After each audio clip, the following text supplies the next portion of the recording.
கேவலமல்ல, வெக்கமா இல்ல, சூடு சுரண வெக்கமான ரோசம் இருந்தா ஒரு மனிதனுக்கு இது பேச வேண்டியது கூடாது. தான் என்ன செய்தோம் என்பதை உணர வேண்டும். தன் முகத்தை கண்ணாடியிலே பார்க்க வேண்டும். பிறகுதான் அடுத்தறிவித்து குறை சொல்ல வேண்டும். அந்த தகுதி இல்லாத ஒரு முதலமைச்சர் இன்றைய முதலமைச்சர். எங்களை வெளியேற்றிட்டு நீங்க பேசியிருக்கிறீங்க. எங்களை அவையிலே இருக்கின்ற பொழுது எங்களுக்கு பேசுவதற்கு வாய்ப்பு அளித்து நீங்கள் பேசியிருந்தால் தக்க பதிலடி கொடுத்திருப்போம். அந்த திராணி உங்ககிட்ட கிடையாது. ஸ்டாலின் அவர்களே எதிர்கட்சியில் இருக்கும்போது, நாட்டுடைய பிரதமர் வந்தபோது கருப்பு பலூன் விட்டீங்க. ஆளுங்கட்சி வந்த பிறகு அதே பிரதமருக்கு வெண்குடை பிடித்தீர்கள்.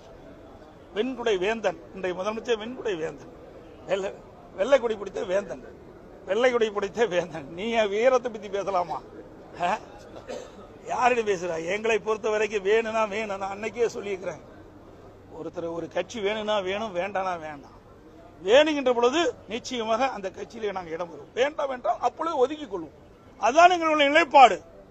உங்களை போல உங்க கூட்டணி கட்சிகளால் அடிமையை வச்சுட்டு இருக்கிறோம் நாங்கள் அல்ல. ஒவ்வொரு கட்சியும் தனித்துவமாக செயல்பட வேண்டும்.